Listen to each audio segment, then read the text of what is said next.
Today, we are diving deep into a book that might just change the way you see everything.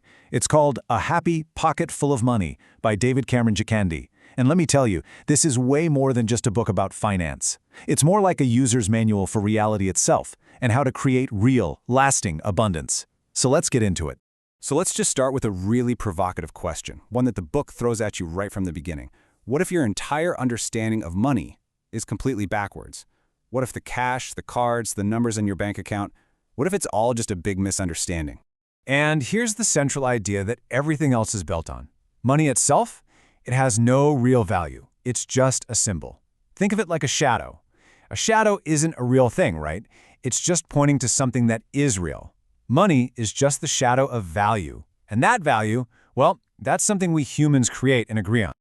And if you need proof of how not real money is, get this. The book points out that only about 4% of all the money in the world exists as physical cash and coins.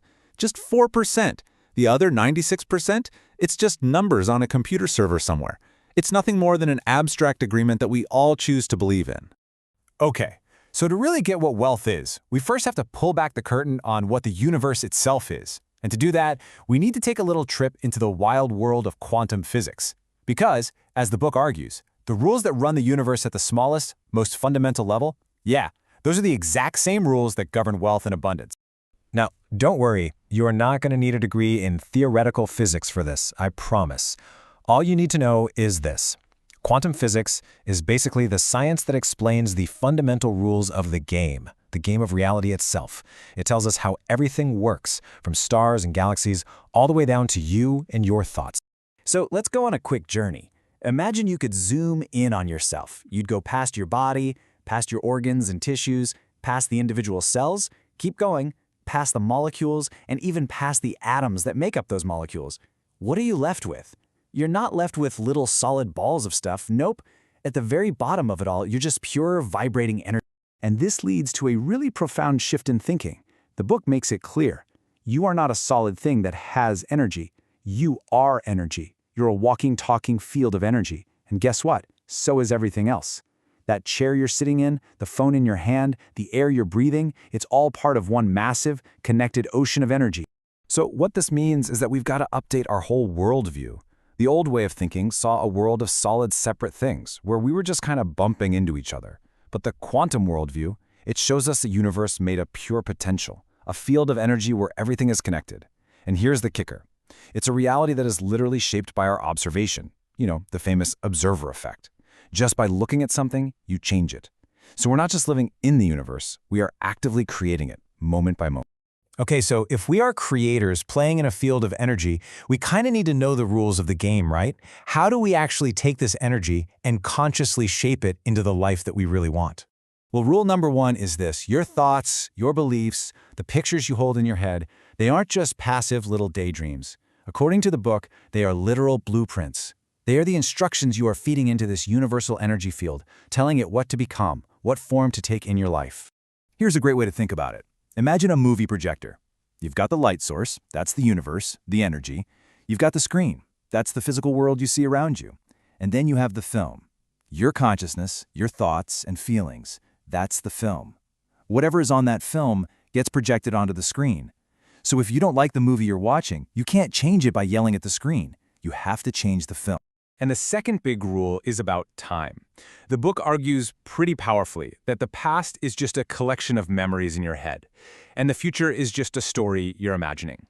The only place you have any power, the only moment the universe actually operates in, is this exact present moment, right now. All right, so we've been through some pretty mind-bending theory, but now it's time to get practical. This is the part where we talk about how to actually use these rules and start being the deliberate architect of your own reality. So here's the 4-step process. Step 1 is intention. You have to get super crystal clear on what it is you want, no ambiguity. Step 2 is visualize. You've got to create that mental blueprint. See it in your mind with so much detail that it feels real. Step 3 is embody the feeling. And this is so key. You have to feel, right now, what it would feel like to already have it. And finally, step 4, detach. You have to let go of how it's going to happen and trust that the universe will figure out the logistics. Now, how you phrase your intention is absolutely critical. If you say, I will be wealthy, What are you really telling the universe? You're saying that you aren't wealthy now. You're affirming a state of lack. But when you declare, I am wealth, that's a command in the present moment. It's not a wish for the future. It's a declaration of your state of being right here, right now. And this is why affirmations like, I am wealth, I am abundance, I am joy are so powerful. This isn't just wishful thinking. You're making a declaration of truth at the deepest, energetic level of your being. By repeating these words, and more importantly, feeling them as true, you are literally changing your own vibration. You're retuning your energy to match the frequency of the reality you want to experience. So what happens when you really get this stuff? When you truly master these principles? What does your life actually look like when you stop chasing after things and instead start living from a place of true abundance consciousness? Well, it's pretty incredible. The book says that once you truly embody that feeling of abundance, wealth stops being something you have to hunt for. It becomes your default setting. Material success and wealth are just drawn to you automatically. It's like you become a magnet for it. It literally starts to chase you. Honestly, if you only remember one thing from our time together today, let it be this. The whole point of this journey isn't about getting more stuff. It's about an internal transformation. It's about becoming the very thing you desire. Because you don't attract what you want in life, you attract what you are. And in the end, it really all boils down to a choice. It's a choice in how you perceive the world. And Albert Einstein said it perfectly. You can choose to live your life as if nothing is a miracle, as if the world is just solid, random, and meaningless. Or you can live as though everything is a miracle, as though you are part of a magical, responsive reality that you get to co-create in every single moment. Look, both the ancient spiritual wisdom and modern science are pointing to the exact same conclusion. You are so much more powerful than you've ever been told. The universe is not happening to you, it is responding from you.